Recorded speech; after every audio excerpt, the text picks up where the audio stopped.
하고 있어요. 당사자 운동이 뭔지도 잠깐만 뭐 이따 소개시켜 주시면 좋을 것 같고요. 그러면서 커밍아웃, 실제로 자기의 아팠던 마음을 공개하고 이렇게 아팠다나, 그래서 뭐 낙인을 깨버리는 운동이죠, 한마디로. 그런 운동을 하고 있고, 오늘 제가 어제 우연히 제가 충남가격센터 행사 때 오셨길래 우리가 내일 이런 공부 모임을 하고 있는데 실제 와서 과거 경험이라든지 힘들었던 것에 대해 얘기해 주시면 좋을 것 같다고 급히 제안 드렸는데 허락해 주셔서 너무 감사드리고요. 그래서 주로 그래, 음료 준비하고 있네. 역시 김재 선생님 빨라. 같이 먹으면서 자유롭게 할게요. 그래서 묻고 답하고 또 하실 얘기 있으면 하고 그렇게 하도록 하겠습니다. 김재 선생님이 질문을 많이 메인으로 준비해달라고 제가 부탁했고요. 우리 돌아가면서 우리가 먼저 소개하고 우리 강사가 선생님 소개를 하고 그렇게 하도록 하겠습니다. 각자 자기의 어떤 일을 하고 있고 어떤 사람들인지 우리 거기서부터 성찬영 선생님부터 얘기하도록 하죠. 김재 선생님 오늘 자리 어디 있나 의자? 안 보여요? 네, 저기 성찬영 선생님부터. 네, 안녕하세요. 저는 성찬양이라고 하고요. 네, 우리 동네에서 일하고 있고, 그 다음에 전공은 심리학이고 대학원 다니고 있어요. 네, 이상입니다. 우리 동네 건강연구소 부소장을 아마 준비를 하고 있습니다. 예, 그래가지고 그 가칭 딱지를 떼려면 공부를 많이 하라고 제가 요새 압박을 하고 있어요. 우리 소장이고요. 부소장 역할을 아마 수행해가지고 대외적으로는 제가 내년 말까지는 우선 준비해라. 그렇게 해서 둘이 아마 이제 연구소를 우리 동네 건강연구소를 이 두 선생님이 끌어가실 겁니다. 하여튼 성찬영 선생님이 내가 너무 갈군다고 미안해 할 것 같지는 않죠? 예. 안녕하세요. 저는 김지혜고요. 우리 동네 건강연구소 반갑습니다. 네, 저는 수원시 자살예방센터에서 근무하고 있는 윤주연이라고 합니다. 네. 정신보건간호사고요. 예. 제가요? 아 미안해요. 늦었어요. 박자가 좀 늦으세요.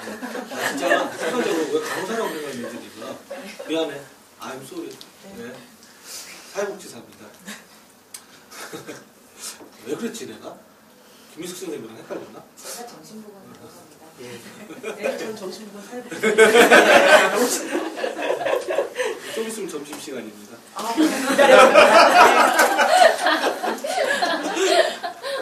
네, 우리 노인네.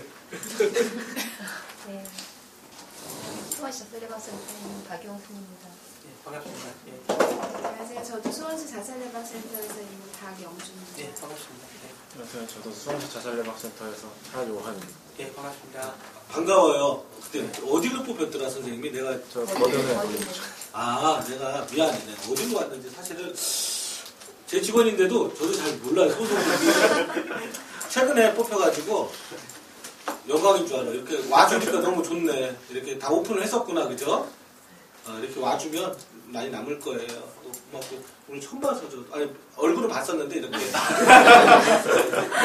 반가워요. 네. 저도 반가워가지고. 저는 우리 동네에서 일하고 있는 김윤희. 네, 반갑습니다. 네.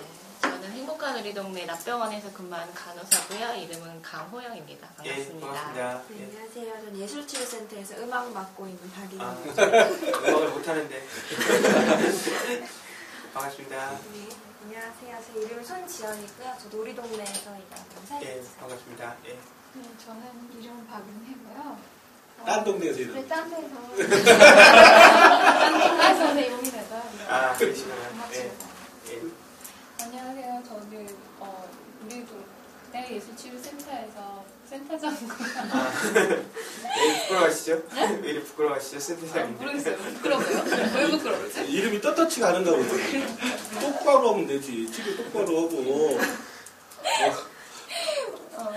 미술치료와, 미술치료 담당하고 있는 강아입니다. 예. 그래요. 우리 어느 정도 이제 본인 소개와 당사자 운동과 이런 것을 왜 이렇게 오픈하고 커밍아웃까지 오게 됐는지 5분 정도 간략하게 소개해 주시면 좋을 것 같습니다. 예, 반갑습니다. 이렇게 좀 분위기가 굉장히 오픈되어 있어서 긴장은 덜 되는 것 같아요. 예. 왔는데 막 이렇게 팍팍 누르면 제가 말을 못하는. 제 이름은 이제 김충배고, 저 같은 경우 이제 조현증하고 조울증 같이 앓고 있는 분열형 정동장애로서 한 15년 투병했고요. 그래서 어제 강연에서 얘기했지만 뭐 여러분들 들어보실지 모르겠지만 당사자 운동이 다른 게 아닙니다. 이제 우리가 이제 우리 환우들이 서비스를 받을 때 의사가 주축이 되고 간호사, 사회복지사, 가족 이렇게 되게 케어를 하고 있는데 나름대로는 그러니까 환자 본인이 당사자가 느끼기에 의료 서비스가 너무 안 좋다. 또 가장 중요한 면에서 요즘 이슈지만 그 환자들의 인권이 너무 뭐 침해가 된다. 그래서 이제 그런 거를 그러니까 쉽게 소비자 운동이라고 생각하면 돼요. 그러니까 만약에 여성분들 많이 계시지만 애기 먹으려 분유를 샀어요. 근데 분유에서 철가루가 나와요. 뭐 어떻게 하시겠어요? 당장 식약청이나 뭐 이렇게 고소를 하겠죠. 고발하겠죠. 마찬가지입니다. 그러니까 우리 그 당사자 운동도 다른 게 아니라 그냥 일종의 소비자 운동입니다. 소비자 운동이고 그런 얘기를 하죠. 그러니까 이제 생산자는 프로듀서고 그다음에 소비자는 컨슈머인데 이제 제 주치께서 바라신 건 이제 프로슈머라고 해가지고 생산에도 관여하면서 그러니까 의료 서비스에도 관여하고 그다음에 이제 소비 내가 이런 서비스를 받고 있는 그래서 피드백하는 거. 그래서 이제 프로슈머 용어를 이제 그 엘빈 토플러가 썼다고 해요. 그래서 그런 역할이고요. 그다음에 어떤 것도 이제 저 나름대로 이제 당사 운동을 하는데 이제 저 혼자 하는 건 아닙니다. 뭐 많지는 않지만 그러니까 계속 이렇게 범위를 넓혀가고 있고 그다음에 이제 당사자 스스로 이제 인권 강사 교육도 받아서 인권을 저희 스스로 또 이제 그 당사자 아니 가족이나 의사나 이제 관계된 이제 사회복지사분이나 간호사분이 인권 강의도 이제 주기적으로 하게 돼 있죠. 법적으로 알고 계실 거예요. 그래서 하나만 더 말씀드리자면 이제 그 커밍아웃 개념인데 여러분 아시겠지만 이제 커밍아웃은 이제 누가 많이 쓰는 겁니까? 동성애자분들이 쓰는 거 아닙니까? 근데 이제 커밍아웃이라는 말이 어디서 나온 거냐면요. 그러니까 원래는 이제 come out of the closet에서 나온 거거든요. 벽장에서 나왔다는 얘기인데 무슨 얘기냐면 성적 소수자들이 이제 사회적으로 시선이 따가워서 사회활동을 할 수 없으니까 이제 비유적으로 벽장에 숨은 거예요. 클로짓에. 생각을 해보죠. 내가 왜 벽장에 숨어야 되지? 내가 뭘 잘못했지? 성적 소수자가 잘못한 건 없잖아요. 그래서 벽장에서 곰곰이 생각을 해보는 거죠. 내가 왜 벽장에 숨어있나 잘못한 거 없는데? 사람들이 시선이 잘못된 건데? 그래서 벽장 밖으로 나오는 거예요. 그걸 이제 come out of the closet 하죠. coming out이라고 얘기하는 거예요. 이제 그거를 약간 폭넓게 쓰자는 거죠. 결국은 coming out의 그 어원은 자기의 정체성을 밝히는 거거든요. 성적 소수자는 자기의 성 정체성을 밝히는 거고. 그래서 앞에서 우리 당사자들은 알게 모르게 정신병이 있다는 것만으로 스트레스예요. 남한테 밝혀야 되는 건지 아니면 숨겨야 되는 건지 이러지도 저러지도 못해서 정신병을 갖고 있으면서 늘 병을 숨겨야 한다는 게 굉장히 스트레스거든요. 제 경험상. 근데 제가 했다고 해서 모든 그 정신장애인들이 커밍아웃 하라는 얘기는 아니에요. 자유의지가 있잖아요. 밝히고 싶으면 밝히고 안 밝히고 싶으면 안 밝히는데 이제 당사자 운동의 맥락에서는 소비자 운동의 맥락에서는 내가 정신장애인이라 인정을 해야지 뭔가 요구되는 거 아니에요.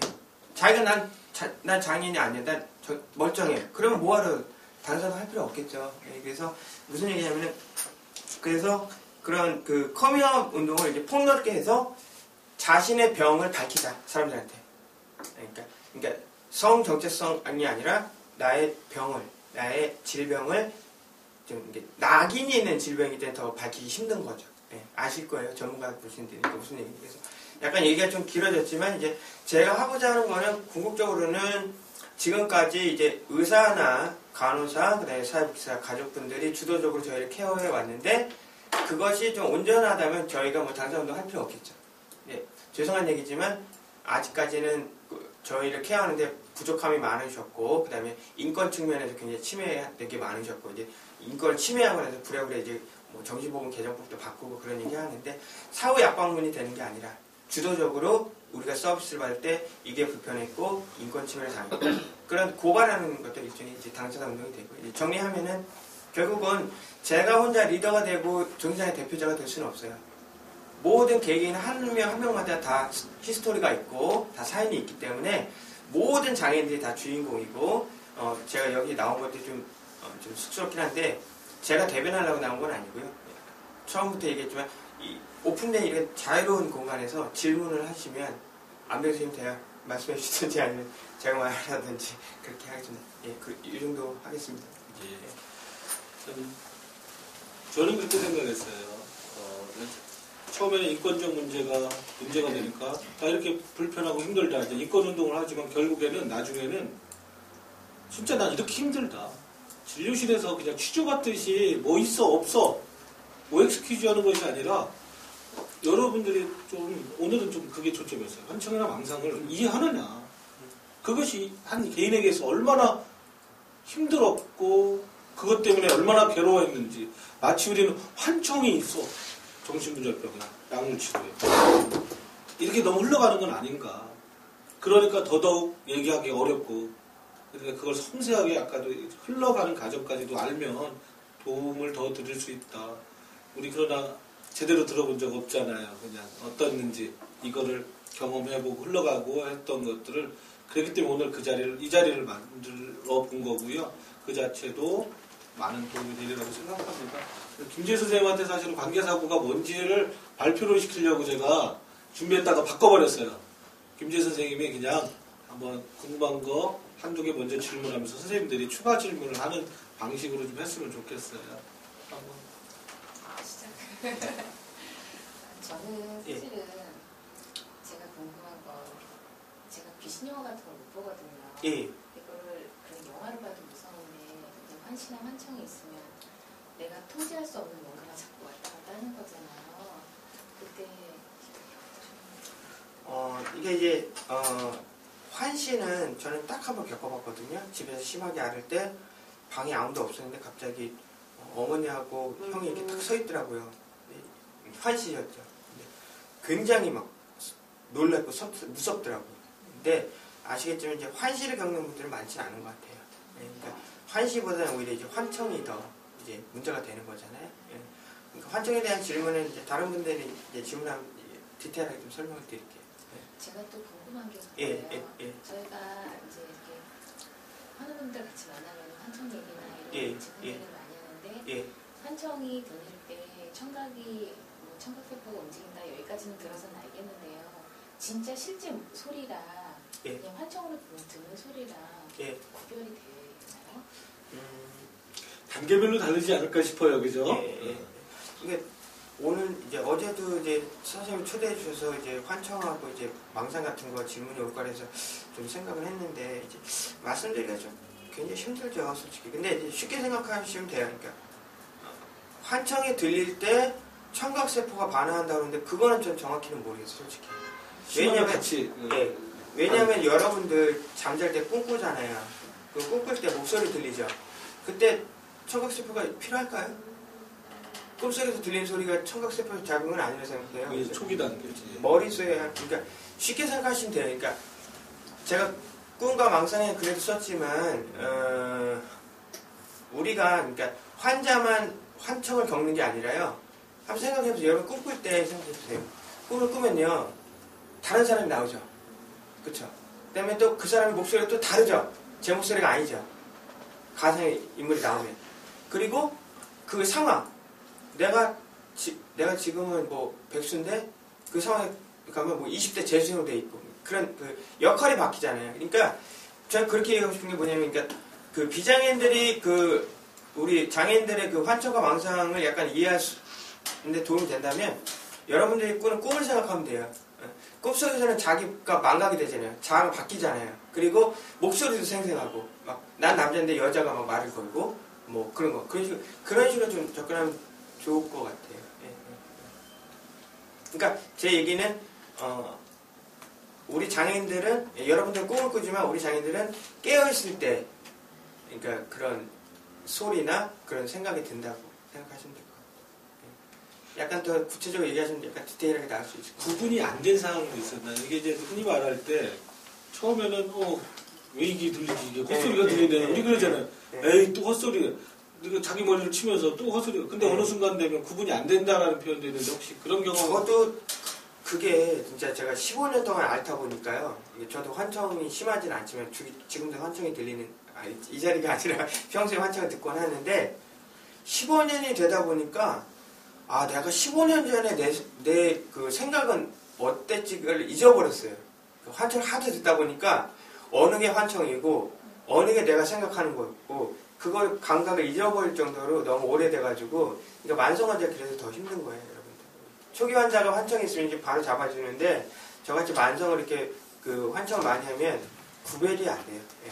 근데 여러분들 아시겠지만 저 같은 경우도 만약에 어제 본 그 예쁜 뉴스 앵커가 한 그 소리를 기억할 때는 제 소리를 기억하는 게 아니라 그 앵커분의 목소리도 기억을 하잖아요. 그러니까 오늘 제가 생각한 건 뭐였냐면은 그러니까 우리가 오감이 있잖아요. 느낌이라고 하잖아요. 느낌. 예. 근데 그 느낌조차도 우리가 기억을 한다는 거죠. 무슨 얘기냐면 예쁜 여자 앵커가 나와서 말을 해서 기분이 좋았다라는 것을 그 느낌이 있는데 제가 오늘 이 자리에 얘기하면 이제 그 느낌을 기억해서 얘기를 하는 거기 때문에 그러니까 그 기억하고도 좀 관련이 있는 것 같아요. 그러니까 환청. 약간 핀트가 어긋납니다. 질문 하나 더 해주시겠어요? 예. 그 배울 때는 환청이라는 게 또 어떻게 보면은 이제 남이 이야기하고 있지만 사실은 자기 본연 무의식 속에 자기의 뭐 욕구라든지 이런 것들 이야기한다고 하는 것도 있었고 그거에 대해서 어떻게 생각하시는지랑 또 환청이나 이렇게 있을 때 이제 혼자 있을 때 보통 이렇게 일어나고 아니면 혼자 어떤 게 몰입하고 있지 않은 상태에서 그런 게 보통 많이 발생하잖아요. 그럴 때 뭐 어떤 거에 몰입을 했을 때는 이렇게 벗어나는지 아니면 누군가 대화를 집중하고 있으면 그 환청이가 안 들리는지 얘기 드리죠. 죄송한데 메모지하고 펜 좀 하나 주시겠어요? 질문이 여러 가지여서.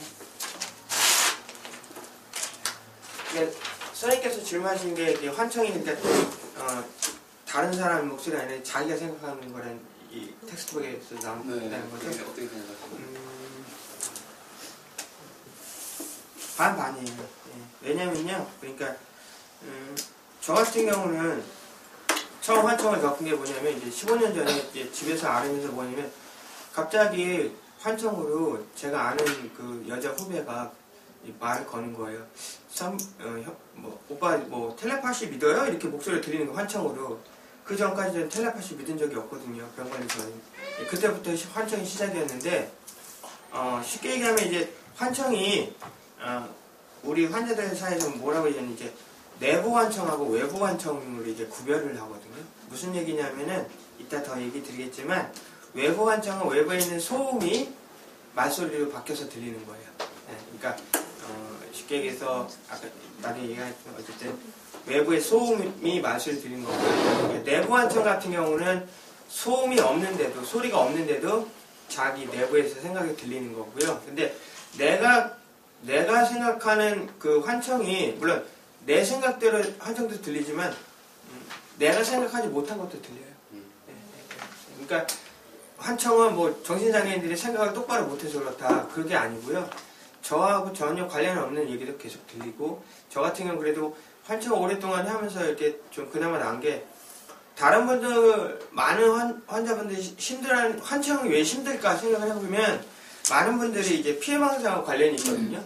그러니까 환청으로 들리는 거예요. 근데 들리는 게 양쪽 귀로 들리지는 않는 것 같아요. 양쪽 귀로 들리면 우리가 대화를 하잖아요. 이게 되게 저 같은 경우 한쪽 귀로 이렇게 들리거든요. 그래서 환자분들이 힘들어하는 게 이제 그 피해망상이어가지고 되게 이제 카페를 보면은 환청으로 뭐 막 욕하고 죽으라고 막 그러고 이렇게 막 힘들어하세요. 사람들이 욕을 하고 막 비난하고. 근데 저 같은 경우는 좀 아이러니하게도 이제 칭찬하는 환청이 들려가지고 저는 이제 피해망상이 아니라 이제 과대망상으로 갔는데 아까도 말씀드렸지만 환청이 심할 때는 저도 굉장히 고립되고 친구가 없고 집에서 잠만 자니까 얼마나 막 힘들겠어요. 근데 그나마 위안이 됐던 건 이제 저를 칭찬을 환청이 들리니까 저 같은 왼쪽 귀였나? 그러니까 누울 때 이렇게 눕게 돼요. 이렇게 들려야 되니까 이렇게 안 누워요. 이렇게. 그러니까 그 환청을 즐긴 거죠. 저 같은 경우는. 그러니까 막 칭찬의 환청이 좀 핀트가 좋고 난지는 모르겠는데 어쨌든 그 환청이라는 게 이제 다시 말씀드리면 그 환자 본인만의 생각은 아니라는 거죠. 다른 외부적인 거. 두 번째 질문이 뭐였죠? 이렇게 이제 혼자 있거나 아니면 혼자 뭐 어떤 감정에 따라서 이렇게 더 잘 들릴 수도 있잖아요. 불안하거나 뭐 이럴 때 그럴 때 누군가 대화를 한다든지 아니면 뭔가 자기가 몰입할 수 있는 어떤 거에 이렇게 하면은 환청이 덜 들리는지. 그러니까 그러니까 환청을 피하는 과정이 물어보신 거죠?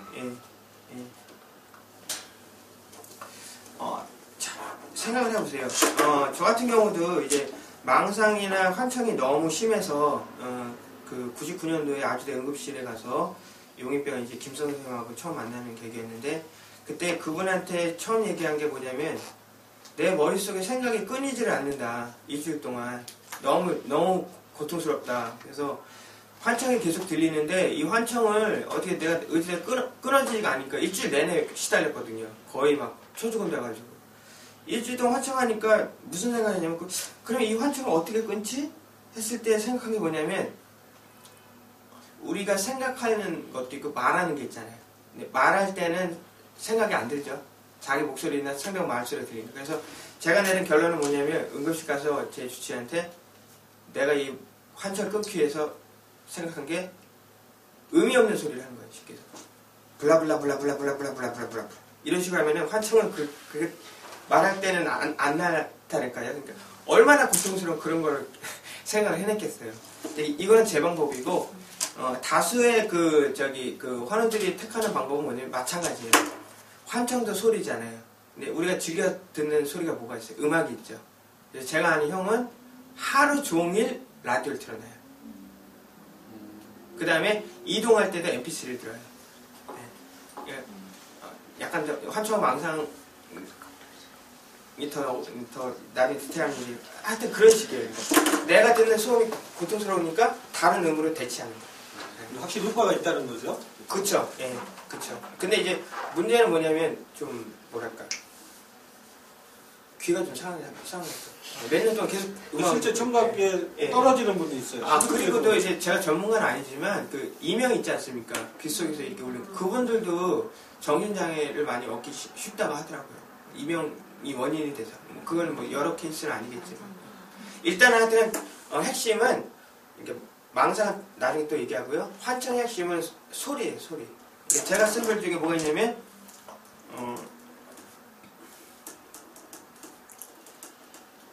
자, 우리가 이제 제가 쓴 글의 제목이 뭐냐면 소리, 소음, 소문이에요. 근데 여기서 이 소는 다 한자로는 다른 뜻이지만 어쨌든 자, 일반적인 소리가 있어요. 일반적인 소리가 있는데 그 소리의 하나가 소음이죠. 근데 이 소음을 우리 장애인들은 소문으로 받아들이는 게 아니라 환청으로 받아들이는 거예요. 사람들의 목소리라든지 그런 거 받아들이고. 그래서 이제 어떤 분들은 이런 말 들어보신 적 있어요? 환자들이 냉장고하고 대화한다. 선풍기랑 대화한다. 그 얘기가 뭐냐면요. 냉장고가 말하는 건 아니잖아요. 근데 환자 입장에서는 냉장고도 이제 소음이 나잖아요. 약간씩. 그 다음에 선풍기도 덜덜거리는 소리. 이 소음을 소음으로 들리는 게 아니라 그 달달달 아까 외부 환청 했죠. 외부 환청. 그게 이제 말소리에 들리는 거예요. 그러니까 얘기를 못하죠. 의사나 뭐 친구한테 미쳤냐 바로 그럴 수 있더니 너 무슨 선풍기랑 대화를 하냐 냉장고랑 대화를 하냐. 근데 결국은 그러니까 소리 중에서 소음이 진짜 현대사회에 들어서 더 많아졌죠. 조선시대에 무슨 냉장고하고 선풍기가 있겠어요. 그리고 자동차도 없었고. 그러니까 우리가 현대사회에서 이 소음 때문에 정신건강에 많이 해를 끼친다 저는 생각을 하고. 그러면 소음은 뭐냐? 이 소음은 이제 피해망상하고 좀 관련이 있죠. 내가 막 뭐 옛날에 어떤 행동을 했고 어떤 말을 했는데 내 의지와 상관없이 사람들이 날 다 뭐 알면서 막 욕을 한다. 소문이 났다. 그러면 당장 이제 조현증 케이스가 되는 거죠. 네, 됐습니다. 다음 거. 여기서 잘 하셔야 돼요. 이게 정신의학이 교과서가 진실만을 말하고 또 잘 풀려는 게 아니에요. 우리는 뭐라고 하냐면 환각과 착각을 하는데 지금 얘기했죠. 소음도 그러면 착각으로 생각해요. 큐가 있으니까 비누리가 너플너플 날리는데 그걸 귀신으로 봤다. 이건 착각이라고 해요. 근데 이걸 한 번이 아니라 계속 귀신으로 보면 이건 환시가 되는 겁니다. 마찬가지예요. 3번 냉장고 소리를 사람 소리로 들었어. 이건 착각입니다. 근데 그게 계속 사람 목소리로 들리고 나를 괴롭히고 또 대화까지 이건 환청이 되는 겁니다. 이런 게 없어요. 그냥 환청, 착각 이렇게 두 가지로만 나눠놔요. 근데 아니다. 지금 얘기했잖아요. 더 늘어났어요. 환청이 늘 수밖에 없는 사회에서 살고 있어요. 여기서 넘어가는 게 나는 그런 카타토닉한 게 줄었어요. 오히려 환청은 더 증가했어요. 예전보다 보고되는 게. 예전에는 그래도 아무것도 없는 밀폐된 공간에 소음에 시달리지 않고 있다 보니까 이 사람들이 그냥 아무것도 안 하면서 카타토닉한 증상을 보인 건 아닌지 그냥 이렇게 가만히 있지는 않아요. 여기까지 넘어가 봐요. 아까 시대가 되게 중요하고 아까 망상의 주제도 시대에 따라 막 변한다고 했죠 제가. 그래서 카톡이 왜 카톡과 연관되는 증상이 많은지 똑같은 것 같아요. 소음이 많은 사회에서 환청은 늘 수밖에 없고 다른 증상보다 똑같이 아픈데 아픔의 양이 100인데 환청과 관계된 아픔이 더 증가하는 이유를 저도 지금 순간적으로 생각하게 계기가 된 것 같아요. 내부 환청, 예전에 주로 내부 환청이라고 요새는 외부 환청. 이렇게 나누는 책이 있나요? 별로 없죠. 그냥 아니, 전 솔직히 해서 정신과 텍스트 본 건 전혀 없는데. 사실 저도 많이 안 봐가지고. 아니, 그러니까 중요한 얘기 같아요. 저 여담이지만 이게 제가 레지던트부터 이제 아까 얘기했던 용인병원의 김 선생님 아시는 분도 있을 텐데 그분이 그 얘기를 했어요. 이제 아까 얘기했던 커밍아웃 같은 경우는 정신과 텍스트에 없다는 거죠. 그러니까 정신과 의사를 양성할 때 이 커밍아웃이라는 그런 카테고리가 없는 거죠. 그래서 그런 게 좀 의미 있다고 얘기 들었어요. 당사자분들 의미가 정신과 텍스트에 없는 거를 당사자가 끄집어내서 그걸 주도적으로 당사자분 그 중요한 이슈로 만들어서 그걸로 이렇게 추진해 나가는 건 높이 평가하고 있어요. 잘한 척한 건 지금 되게 중요한 거예요. 제가 하는 게 아까 그랬지만 실제 극복하거나 경험하고 정상화된 생각으로 이렇게 얘기하는 경우를 경험하지 않고 우리 맨날 병적인 상태에서 환자분들이 말하는 것만 들으면요 왜곡되는 거예요. 경험한 사람들의 얘기를 들어야 그 당시를 오히려 더 잘 나눠서 얘기할 수 있어요. 그런 게 없어요. 정신과에. 그 목소리를 들어야 되는데 자기들이 병리적 시각으로만 계속 봐놓고 그걸로만 가지고 하다 보니까 잘못된 게 많아요. 실제 잘못됐다. 교과서로. 많은 부분이. 인정해요. 저도. 그래서 이제 더 자리를 이제 이런 게 더 늘어나야 되고 어쩌면 레지던트들이 실제 이런 분들의 목소리를 듣고 배워야 돼요. 잘못 콩깍지 씌인 것들. 카밍아웃 없죠. 사실은. 두렵죠. 이제는. 어쩌면 제일 두려운 존재일 수도 있어요. 자기들이 잘못한 것에 게 있기 때문에 그럴 수도 있고. 예. 자, 질문을 또 자유롭게. 저희 꼭 환청이나 망상 아니더라도 전반적으로 이렇게 좀 궁금했던 거 해주셔도 될 것 같아요. 그럼 처음에 그게 일주일 동안 환청에 시달리기 전에도 그 과정이 좀 있었을 것 같은데. 그걸 잠깐 설명드릴까요? 예.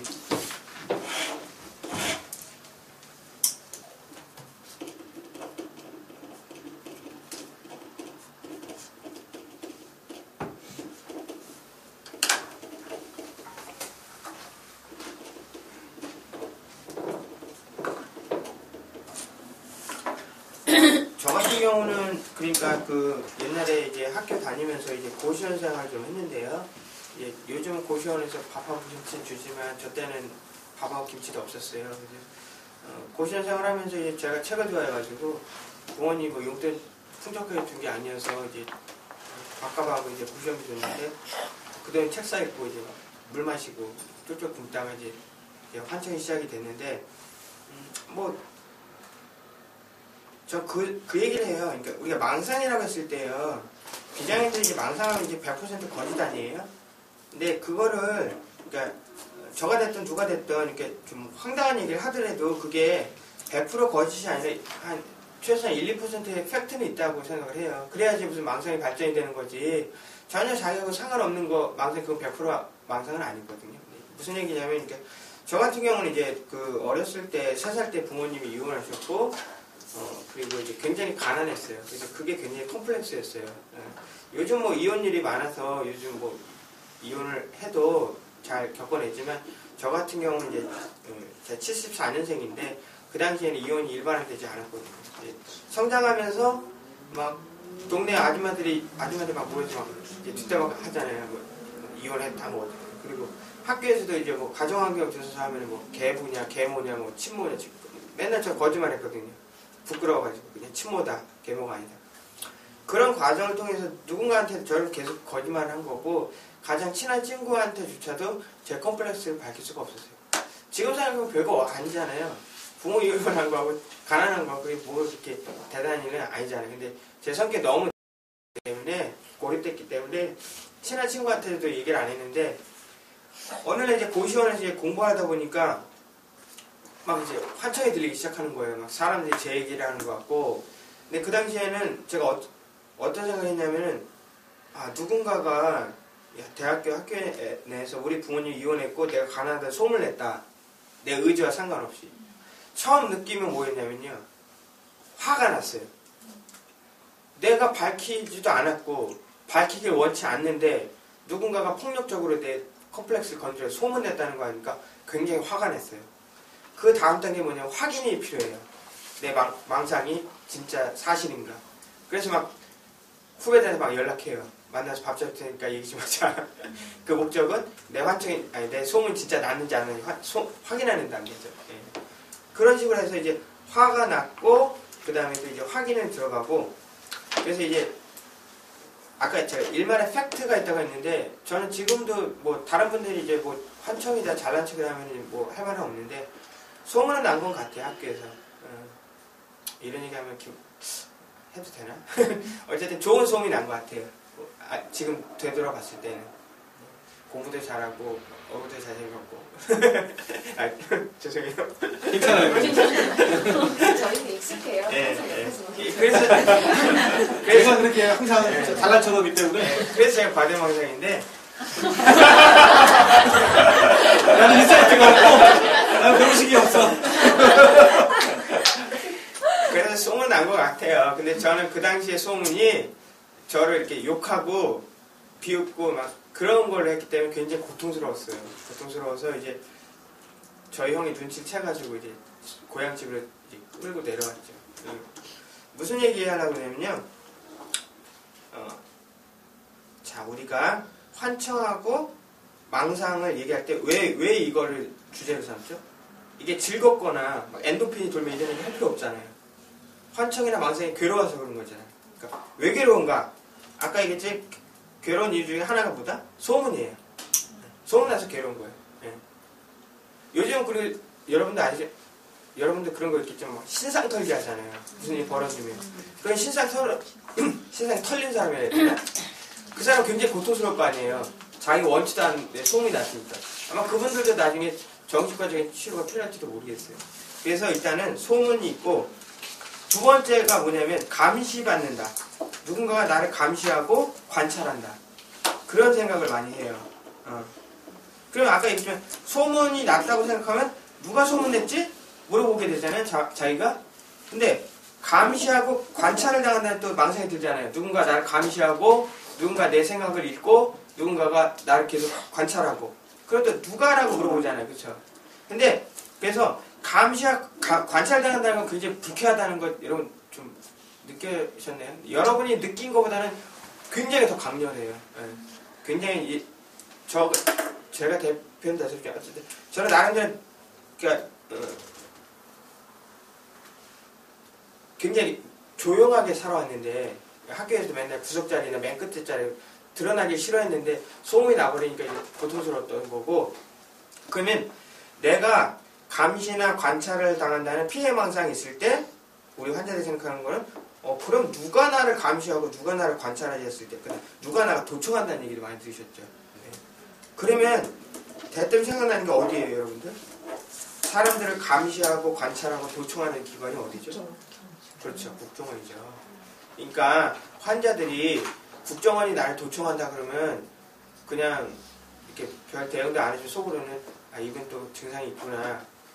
그리고 전 이제 뭐 약간 좀 공격적으로 얘기하면 환자가 이제 선생님 저 국정원에서 저를 도청하고 감시하는 것 같습니다 하면은 의사들도 솔직히 이건 제 편견일 수 있는데 자기들끼리는 야 우리 환자 중에 또 국정원 망상이 있어. 자기가 뭐가 잘했다고 국정원이 자기 도청해. 그렇게 뒷담화할 수도 있다고 생각을 하는데 그래서 대개는 그 국정원 망상을 많이 하고 이건 이제 국내파예요. 해외파가 있어요. CIA나 KGB가 있고 MI6 네. 그런 분이 있어요 진짜. 그래서 그런 거고 그럼 한번 그 망상 얘기 나온 게 한번 생각을 해보세요. 그러면 사람들이 나를 감시하고 관찰하고 도청은 이제 국정원 얘기 많이 하고 요즘은 또 뭐 국정원 말고 약간 좀 이제 이웃 얘기 많이 하죠. 위층에서 날 감시한다. 소음 나면 날 감시하고 날 죽이려고 들고 그런 거 있죠. 위층 얘기도 있고요. 이웃도 있고. 그 다음에 또 요거 두 개만 알아볼까요 그럼? 그러면 국정원하고 이웃이 나를 감시하고 관찰하고 도청한다고 했을 때 그 근거는 뭘까요? 왜 이런 상황이 발생하죠? 정신과 장애인들이 자기가 감시당하고 관찰당하고 도청당한 생각을 했어요. 그게 뭐 망상이든 아니면 뭐 팩트든. 근데 그 다음 단계는 누가라고 했을 때 비장애인들은 그렇게 생각하지 않잖아요. 자기를 뭐 국정원이 도청하고 뭐 윗집에서 날 죽이고 그 생각 안 하잖아요. 근데 그런 생각을 하니까 병이 있는 거잖아요. 정신병이. 근데 왜 연관을 그렇게 지었겠어요? 관찰과 감시의 대상이 우리가 알고 있기에 국정원에서 뭐 한다더라. 이웃에 뭐 한다더라 하잖아요. 근데 그러면 가장 피해망상을 해소하기 쉬운 전공법은 뭐냐면 이제 피해망상 아까 그거였잖아요. 누군가 나를 욕한다. 누군가 나를 비난한다. 소문냈다. 그러니까 저는 안 그러는데 저도 그렇긴 하는데 이제 길 가다 보면 전 조울증기가 강해지는데 길 가다 보면 사람들이 다 우울해 보일 때가 있고 또 길 가다 보면 사람들이 다 행복해 보일 때도 있는데 저는 그건 버텨하는데 다른 많은 특히 조현증 환자들이 힘들어하는 게 뭐냐면 밖에를 못 나가요. 밖에 나가면요 길 가던 사람들이 막 비웃으면서 자기 욕을 하는 걸로 들리는 거예요. 밖에를 못 나가고 버스도 못 타고 전철도 못 타요. 버스 타도 사람도 욕하는 것 같고 전철 타도 욕하는 거. 그래서 MP3를 꽂고 다닌다고 그랬잖아요. 네, 그래서 그러면 제가 좀 자꾸 질문을 유도하려고 그러는데 국정원이나 이웃이 왜 문제가 되는지 한번 생각을 해보세요. 여러분들 국정원이 뭐 하는지 완벽하게 아세요? 아니죠. 네, 완벽하게 알지 않죠. 근데 어렴풋이는 알죠. 국정원이 뭐 한다더라. 특히 얼마 전에 이제 국정원에서 이제 도청한 거에 대해서 사과 성명도 냈지만 몇 년 전에 어쨌든 우리나라는 분단 상황이기 때문에 냉전 시대에 계셔서 분단 상황 때는 이제 국가보안법도 있고 국가보안법의 중심은 국정원이잖아요. 중정하고 안기부하고 이제 국정원이 이렇게 바뀌었죠. 그리고 구호도 매번 바뀌어요. 나중에 사석에서 구호에 대해서 또 재미난 얘기 할 수는 있는데 그러면 생각을 해보세요. 가장 확실한 방법은 뭐냐면요. 국정원을 찾아가가지고 내가 생각에 당신들이 나를 도청하고 감시하는 것 같다. 더 이상 그런 행동 하지 마라. 그래 얘기해야 되는데 그게 얘기하면 어떻게 되세요? 병원에 가죠. 또 실려가겠죠. 확인을 못하는 거예요. 그러니까 국정원에 대해서 난 전혀 몰라요. 우리나라에 국정원 있는지 몰라요. 그럼 국정원에 갖다 붙일 필요가 없어요. 국정원에서 완벽하게 100% 알면은 또 말할 필요가 없어요. 그러니까 제 여기의 핵심이 뭐냐면 정보의 불균형이에요. 정보의 불균형. 뭐냐면요. 국정원은 나에 대해서 다 알아요. 일거수일투족. 내 생각까지 읽어요. 마인드 컨트롤을 해가지고. 국정원 나에 대해서 다 아는데 나는 국정원에 대해서 한 20, 30% 알아요. 그 다음에 불안한 거예요. 상대방은 나에 대해서 다 아는데 나는 걔네들에 대해서 20, 30%밖에 몰라. 0%면은 그런 망상 생길 이유가 없잖아요. 관련성이 없으니까. 근데 막연하게 알다 보니까. 그럼 길 가던 사람이 나한테 욕을 한다. 가장 효과적인 방법은 뭐겠어요? 붙잡고 죄송한데요. 혹시 저 욕하셨어요? 저 나쁘게 물어보는 거잖아요. 누가 물어볼 수가 있겠어요. 이상한 사람 취급당하잖아요. 네. 그런 식. 그래서 이런 피해 망상과 이제 피해 망상이 이제 지속이 되는 거에 끊임없이 그런 대상을 국정원이나 이제 이웃을 대는데 그러니까 실무자들 입장에서는 무슨 국정원이 도청을 해? 진짜 중증이다 해. 뭐냐? 그렇게 생각할 수도 있겠지만 이렇게 맥락 드리니까 좀 이해는 되시나요? 예. 그리고 이혼 얘기 잠깐 해볼게. 어제 생각한 건데 제가 지금 시작해 옛날에는 이웃사촌이라고 했잖아요. 옛날 말에 우리나라가. 근데 이웃사촌은 예전에 아시겠지만 집이 이렇게 띄엄띄엄 있잖아요. 뭐 10리, 20리. 근데 그렇게 멀리 떨어져 있는데도 그 집 숟가락이 몇 개인지 다 알잖아요. 옛날에. 그 정도로 이웃이나 공동체가 이렇게 있었는데 현대화되면서 그런 공동체가 해체가 돼버렸죠. 서구문명에 의해서. 근데 한번 생각을 해보세요. 옛날에는 20리, 10리 떨어진 이웃집에도 서로 왕래하고 서로 걱정을 해주는데 요새는 어때요? 벽 하나 두고 이웃이 있잖아요. 바로 위에 아래 이웃이 있잖아요. 공간이 좁아졌는데도 서로 불신하고 모른다는 게 굉장히 아이러니하죠. SNS 발달했어요. 그 다음에 그 공간 그 효율성도 발달했어요. 그런데 아이러니하게도 더 힘들어진다는 거, 정신건강적으로 붙어 있다는 거. 근데 이것도 마찬가지. 이웃도 정말 뭐 집들이 할 때 떡 돌리고 서로 경계서 챙기면 이웃한테 망상 생길 리가 없죠. 근데 저도 마찬가지. 이웃 집에 누가 사는지 몰라요. 관심이 없어요. 근데 이것도 마찬가지예요. 이웃집에 대해서 어렴풋이 아는 거야. 그러니까 이웃은 이웃집에 윗집에 있는 사람 나에 대해서 다 알고 나는 아는 거는 저 사람이 날 죽인다는 거고 그런 건데 그 생각 해보세요. 여러분 혹시 아랫집에서 나를 관찰한다는 얘기 들어본 적 있어요? 아랫집에서 나를 죽이려고 없지. 무슨 얘기냐면 위층은 소음이 있잖아요. 아래층 소음이 들려요? 안 들리잖아요. 그러니까 우리가 얘기할 때 아랫집에서 날 죽이려고 그게 안 하고 윗집에서 날 죽이려고 그러거든요. 그러니까 그게 소음하고 관련 있는 거고 그 소음을 누가 하는 거 질문했을 때 그 누가라고 연결시키는 게 그 과정이 병적 증상이라는 거죠. 비장애랑 다른 거죠. 비장애인들은 국정이나 이웃을 의심하지는 않죠. 네, 그러면 정말 힘든 거고. 네. 지금 아주 명확하게 지금 얘기해 주죠. 본인의 경험과 또 본인이 생각했던 얘기들을 해주셨는데 저도 외래에서 제일 많이 얘기했는데 아까 그랬잖아요. 팩트에 집착하지는 말지만 뭔가 있다. 그 강민아 선생님이나 몇 명을 봤을 때 내가 제일 많이 그리는 그림이 이겁니다. 동그라미가 분명히 팩트는 있어요. 이게 몇 프로인지 아까 그랬잖아요. 몰라. 이것까지 부정하면 안 돼. 근데 우린 다 부정해봐. 국정원을 부정해버리면서 전체를 부정해버리는 거. 아니야. 이 사람 국정원까지 갈 수밖에 없었던 팩트가 있었다는 거야. 이걸 찾아내야 돼. 우리는 근데 이것까지 무시해버려. 아까 얘기했죠. 왜냐면 이 생각을 또 합리화해줄 뭔가가 필요해서 이 사람은 잘 모르니까 국정원을 갖다 붙인 거고 윗집을 갖다 붙이는 거고 그 연결고리는 뭐 정보의 불균형이라든지 윗집의 소음이라든지 있는데 이 바람 빼는 게 우리의 목표지. 이것까지도 이 사람의 진짜 힘들었던 것까지도 부정하는 건 안 돼요. 그럼 이 사람 전체를 부정하는. 그럼 이 사람은 뭐가 되는 거야? 그래서 지금 우리가 얘기하는 게 그런 거고 참 아까 얘기했잖아요. 우리 아이들이 청소년 오늘은 청소년의 왜 이렇게 힘들어할까 우리가 특히 정신병적 장애가 생겼는데 한 발에 35명, 40명 있고 아까 SNS를 통해서 카톡이라든지 여러 가지를 통해서 다 연결이 돼 있는데 그 중에서 얘는 그 안에서도 얘는 외로워요. 연결이 돼 있는데 잘 연결돼 있는 게 아니라 다시 대충 어려워요. 외롭다 보니까 오히려 관계사고가 그래서 더 늘고 다 떨어져 있고 그런데도 잘 알면 그런 일은 없었을 거야. 저도 좀 이게 정리가 되는 것 같아요. 왜 관계사고가 이렇게 많이 증가했는지가 아는 것 같은데 단절이 돼 있어. 가까이 있는 일인데 친하지도 않고 서로 몰라. 그래서 더 는 것 같아요. 그래서 예전에는 30대 후반, 40대는 국정원과 많이 연결되는데 최근 20살 애들은 이 10대 애들은 다르다는 거예요. 이게 가벼운 관계사고지만 그것들이 더 연결되면서 그런 것들이 더 많아졌어. 제 생각입니다. 말씀하세요.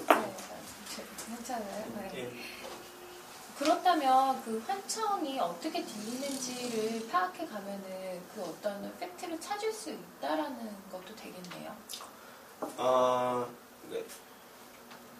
우리가 직접 연구를 해서 1대1로 이렇게 인터뷰해서 그분들의 이제 팩트를 확인하는 길도 있겠죠. 근데 이제 그거보다는 그러니까 제가 왜 팩트 얘기를 했냐면은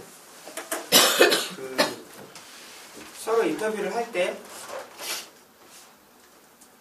그냥 여러분은 안 그러시겠지만 얘기 시작할 때 나는 정신건강 전문가고 상대방은 환자예요. 근데 그 환자가 얘기를 할 때 대다수는 이렇게 좀 황당한 얘기겠죠. 근데 그거를 다 100% 거짓이라고 이렇게 마음속에 선입견을 갖고 대하면 그게 다 드러나거든요. 그러니까 우리 전문가분들이 환자분들한테 접근할 때는 그분이 어떤 얘기를 하더라도 일단은 잘 들어주면 좋아요. 잘 들어주면 좋았고 개인의 그 팩트를 의사나 전문가 찾아줘가지고 야 이게 원래 팩트가 있었는데 이것 때문에 수업 나고 그럴 것까지 요구하지는 않아요.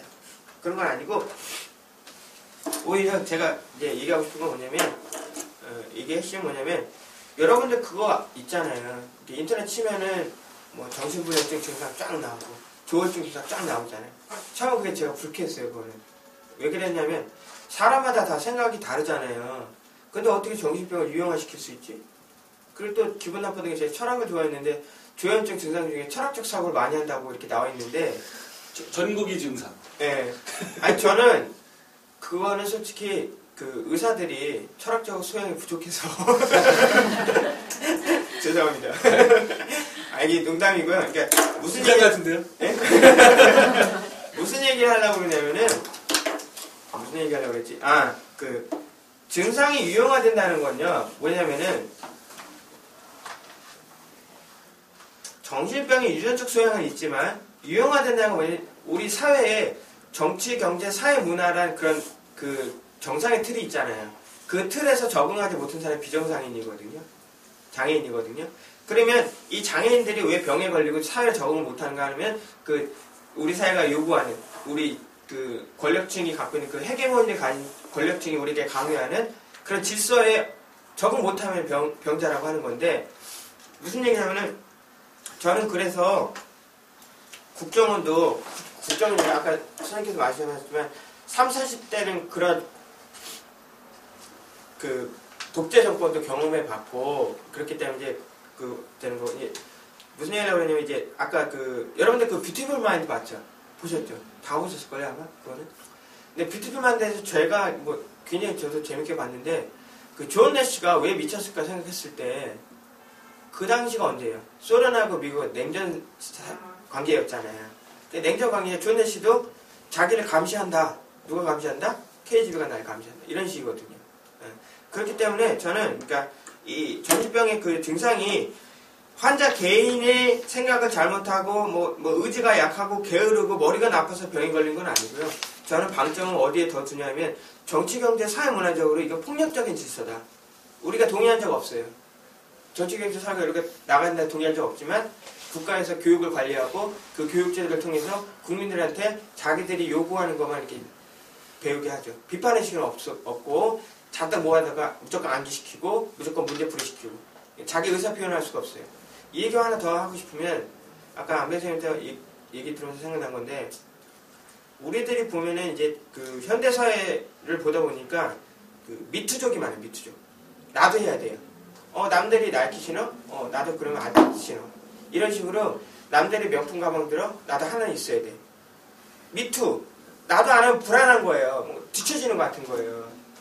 나도 명품백 들어야 되고 나도 좋은 신발 신어야 되고 그런 식이에요. 학교는 어때요? 왕따도 비슷하다고 생각해요. 학교에서 좀 튀는 애들 있잖아요. 공부를 너무 잘한다든지 걔도 재수없고 또 말없이 계속 혼자 있는 애들도 그것도 이상하고 재수없어. 그러니까 학교 왕따 문제도 그 왕따가 안 되기 위해서 다수의 학생들이 미투족이 돼서 이렇게 좋은 의미는 아니죠. 뭉친다는 거죠. 서로. 울타리를 만들어 놓고 나머지 왕따 학생은 너는 좀 우리하고 달라. 너 왜 그래? 너는 안 사겨. 이래. 그래서 우리 사회에서 제일 안 좋은 영향이 그러니까 미투족 같아. 근데 미투족이 될 수밖에 없는 게 뭐냐면 우리가 끊임없이 광고를 보잖아요. TV 계속 광고하면서 신제품을 계속 내보내고 계속 내보내면서 가격은 계속 올리고. 그러니까 우리가 남들이 입는 옷, 의식주를 다 따라가려 하려면은 가격은 계속 오르니까 월급은 그만큼 안 오르니까 계속 노동을 하면서 소비만 다 하기 때문에 사회 의미가 없는 거죠. 이 돈으로 가족들하고 외식을 할 여유도 없고 남들이 하는 거 다 쫓아가다 보니까 가랑이 찢어지는 거죠. 그래서 그런 미투적인 그런 그 문화는 좀 달라지는 생각을 해요. 남들이 200만원짜리 핸드백 들고 다니더라도 나는 뭐 튼튼한 15만원짜리 핸드백 다니면서 그럴 수도 있는 거잖아요. 근데 안타깝게도 특히 저희 세대는 가난을 경험했기 때문에 그건 좀 이렇게 훈련이 돼 있는데 요즘 젊은 학생들은 너무 이렇게 부유하고 어머니가 다 잘해주니까 미투족이 되면 거기서 어긋나면 안 돼요. 그러니까 게임 문화도 마찬가지예요. 혼자 게임하지 않잖아요. 무더기를 PC방 가서 애들하고 같이 어울려서 그게 하나의 문화거든요. 근데 저도 그거는 잘 몰라요. 게임을 많이 안 해봐서. 그건 더 연구를 해야 될 것 같아요. 얘기가 좀 길어졌는데. 아니, 되게 중요한 것 같아요. 지금 한 얘기에 대해서는 어떤 사회가 만들어내는 병리적 사회가 만들어내는 병리적 현상을 맞아요. 자살도 마찬가지고 자해도 마찬가지고 가출도 마찬가지고 탈학교가 되는 것도 어떤 병리적 사회 현상에 대한 오죽 해결책이 내가 못 찾으면 병리적 방법을 하겠느냐. 그랬을 때 한 사람을 병리적인 사람으로 이해하는 것이 과연 맞느냐. 물론 취약성은 있었어요. 생물학적 취약성이 있었던 어떤 어려운 점이 있었던 그렇지만 결코 동떨어지지 않았다. 그러면서 최근에서 만들어내고 있는 아까 미투족을 관계 속의 불안이라고 하죠. 우리는 관계 불안이라고 해요. 조금 경도의 정신분절병적 증상을 아마 심한 사이코틱 심텀은 아니지만 정신병적 증상은 아니지만 관계사고라든지 앞으로 많이 만들어낼 거예요. 더 느껴지는 것 같아요. 이거에 대해서는 우리가 다시 한번 학설로는 정립은 안 됐지만 이것도 분명히 우리가 같이 고민해 봐야 돼요. 특히 청소년을 볼 때는 이 부분에 대해서는 우리가 심각하게 다시 한번 재토론을 해야 될 부분 같아요. 오늘 여기서 답을 주는 게 아니라 이 자료를 우리가 다시 쉐어하면서 이 얘기를 가지고 또 나름 한번 다시 한번 방금 전 얘기만 가지고도 저는 우리 한나절을 더 토론해도 될 만한 좋은 자료라고 생각합니다. 그래서 우리가 이렇게 틀을 가지고 보지 않으면 더 다양하게 더 깨우칠 수도 있는 것 같다는 생각을 해봤습니다. 자, 점심시간이 되니까요. 우리 한두 질문을 더 받고 뭐 식사하면서 좀 더 자유롭게 얘기 나누고 그렇게 했으면 좋겠습니다. 예, 혹시 한청과 망상 얘기가 아니라요. 예, 예. 15년 동안 투병하셨고 계속 치료하고 계신 와중이신 거죠. 우선은 이런 정신과 증상에 대해서 전문가들의 주도의 그 대상자분들, 환자분들에게 어떻게 보면 따라왔다, 끌려왔다라고도 볼 수 있을 것 같은데 그렇죠. 예. 15년 동안 치료를 받고 계시면서 예. 전문가 집단들에게 내가 좀 인권의 침해를 당했다라고 생각하시는 부분은 어떤 부분이고 개선이 돼야 된다고 한다면 이런 부분부터 개선이 좀 시작됐으면 좋겠다라고 생각하시는 부분이 있으면 말씀을 좀 해주셨으면 좋겠어요. 나가실까요? 아니, 똑같은 사람들이니까. 예, 질문하신 게 제가 그 병원 가서 인권 침해 당한 거 얘기하는 건가요? 그런 예가 부당하다고 생각, 개인적 경험이라든지 아니면 공유되고 있는 것 중에 가장 중요하고 시급한 걸 먼저, 왜냐면 너무 많아서 조금 많은 게 아니라 너무 많잖아요. 그래서 좀 이거 부분이 좀 개선이 됐으면 좋겠다, 아니면 이런 걸 좀 당부드리고 싶다라고 하시는 부분이 있어요.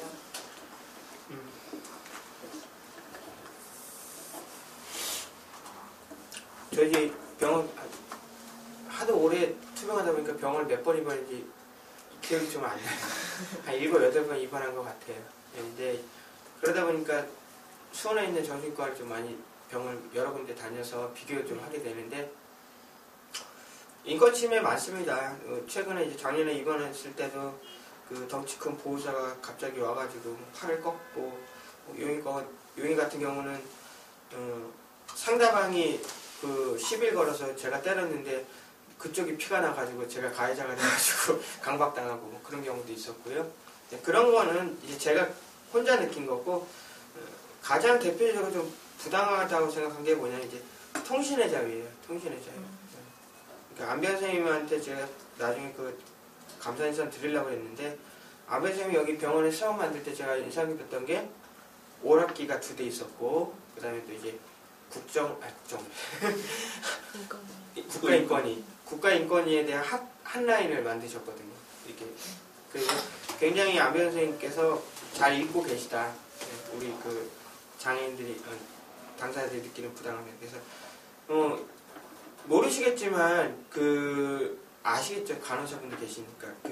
제안을 하잖아요. 대의명분은 이 사람이 이제 외부하고 자극이 그러니까 심해서 병이 심하니까 일정 정도는 외부와 자극을 끊어야 된다. 그래서 전화를 못하게 하는데, 뭐 112나 119도 안 돼요. 거기 용의병원 같은 경우는. 만약에 불이 났다. 그러면은 119에 전화해야 되는데 119도 안 되고, 그래서 그 통신의 자유, 그래서 이거는 헌법에도 보장돼 있잖아요. 통신의 자유는. 근데 그렇게 안 돼 있고, 제가 작년에 이제 좀 가슴 아팠던 게 어떤 분이 이제 전화 통제가 된 거예요. 그러니까 전화를 못 해요. 그래서 이제 전화를 못 하니까 이제 간호사한테 화를 낼 거 아니에요. 왜 전화를 못 하게 하냐고. 그러면서 여기가 지금 북한이냐고, 공산주의냐고, 왜 전화도 못 하게 하냐고. 그분이 좀 나이 한 50대 되셨거든요. 또 공산주의란 많이 나오시는 분들은 그래서 이 공산주의도 아닌데 왜 전화를 못하게 하느냐니까, 우린 그렇게 교육을 받았으니까. 북한은 뭐 거지 이주 자유도 없고 통신도 안 되고. 하여튼 그러니까 간호사가 피식 웃어요. 이 말씀을 왜 드리냐면, 원래는 의료 서비스가 제대로 되려면 통신의 자유를 제한하고 억압해야 된다면 설명을 해줘야 돼요. 여러분들이 외부와 자극이 있어서 주치의와 상의를 해서 주치의가 오더를 내려서 한 일주일 정도만 전화 통제를 하겠습니다. 그런 설명이 없어요. 그러니까 이거는 그래서 문제가 되는 거죠. 인권에 문제가 되는 건 뭐냐면 같은 파트너 아니면 저희들은 되게 가난하지만 진짜 그 병원마다 VIP실 있잖아요. 그런 환자들을 이렇게 잘 대하면서 우리 같은 경우는 단순히 그냥 정신장애라는 이유로 늘 감시해야 되고 폭력으로 이렇게 억눌러야 되고 그런 관점이 심하기 때문에 설명이 없어요. 이건 폭력적인 사회거든요. 우리가 말을 못 알아듣겠어요? 아, 환자분 건강해서 일주일만 참으세요. 그렇게 설명을 안 한다는 거예요. 그러면서 여기가 공산주의 사회냐? 그러면 여기는 그렇지는 않습니다. 이런 이유를 대야 되는 그냥 간호사 피식 웃고 만다는 거죠. 그 간호사가 잘못됐던 게 아니라 전반적으로 그 전문인들이 대화를 하려고 하지 않아요. 대화 상대로 봐야 되지 않아요. 약간 내가 레벨이 높아요. 그 정신장애인들보다 내가 이성적으로 생각하고 이성적으로 판단한다는 거. 그런 이유로. 하지만 인권이 보장되려면 같이 가야죠. 파트너로 동반자로 가야죠. 아니면 더 높게 봐야죠. 소비자니까. 생산자 입장에서는. 그거 하나 얘기하고 이거는 좀 여러분이 좀 과하다고 느낄지 모르겠지만 투표권도 생각이 들었어요. 작년에 그 대선이 있었잖아요. 제가 듣기에는 일반 병실 같은 거 부재자 투표가 있었거든요. 근데 정신장애인들은 부재자 투표가 없었어요. 네. 그러면 생각을 해보세요. 법에 투표를 할 때 제정신 사람만 투표하라 그런 법은 없잖아요. 이분들도 병원에 입원해 있는 거라고요. 그러면 부재자 투표를 할 수 있게 해줘야 되거든요. 그런 접근이 없다는 거. 그런 것도 좀 아쉬운 거죠. 그러니까 일단은 가장 핵심은 통신의 자유고 그 다음에 진짜로 여러분들은 느껴보실지 모르겠지만 최근에 저희 아버지 아프셔서 병원에 입원했지만 아버지한테는 말씀 못 저희 아버지도 이제 15년 동안 저희 병수발 한 건데 가족들이 이제 그 환우들 병수발 할 때 물론 집에서 문제를 너무 일으키고 통제가 안 되니까 입원을 시키는 거잖아요. 근데 죄송한 얘기지만 저희 아버지도 저희 용인병원 입원했을 때 이틀에 한 번 걸로 와서 짜장면 하나 사주고 가셨거든요. 그리고 짜장면 갖고 저는 병동을 들어가요. 근데 요즘은 많이 바뀌었지만 아실 거예요. 옛날에는 20년, 30년 정신병원에 갇혀있는 분 있다는 거 아시죠? 그게 부정할 수 없죠. 그 역사적 사실이니까. 요즘 뭐 법이 바뀌어 6개월로 바뀌었잖아요. 6개월도 저는 어떻게 보면냐면 이제 뭐 약을 처방할 때 그 경과를 6개월 봐야 돼서 그렇게 이해를 하고 있는데 아시겠죠? 근데 외국 같은 경우는 길어야 2주 뭐 이런 식이잖아요. 그것도 바뀌어야 될 것 같긴 한데 무슨 얘기냐면요. 이게 상상이 안 가실 거라는 얘기죠. 저는 2달 있는 게 제일 길었는데 10년, 20년, 30년 병원에 갇혀서 생각해보세요. 가끔가다 그 바깥에 그냥 외출 나가고 병원 내 외출. 사회성이 완전히 무너지는 거예요. 사회성이 완전히 무너지는 거고 그리고 이분들 같은 경우는 거의 뭐 휴대폰을 알겠어요, 인터넷을 알겠어요, SNS를 알겠어요. 완전히 그러니까 고립되는 거예요. 그러니까 법이 바뀌어서 다행이긴 한데 더 줄여야죠. 6개월도 너무 긴 거고 그리고 그냥 6개월만 만들어 놓고 그냥 뭐 상담이나 관찰 안 하고 그냥 다시 뭐 6개월에 또 연장하고 그런 식으로 하면 절대로 안 되는 거고 그 생각이 좀 들어요. 정리하면서 오늘 이 자리는 마무리할 건데 평등하다라는 거 인식을 못하고 있어요. 정신과 환자는요. 구치소에 갇힌 사람보다 더 대접을 못 받아요. 존중을 못 받아요. 왜 아픈데 그러냐. 우리 정신과가 큰 문제예요. 폄하예요. 인간적으로 폄하예요. 이게 문제라는 거죠. 아까 소비자이기 때문에 떠받들어야 돼요. 요새 병원 가면 얼마나 요새 스튜어디스 문제 됐었죠. 최근에. 얼마나 그 접대하는 게 문화가 발달했어요.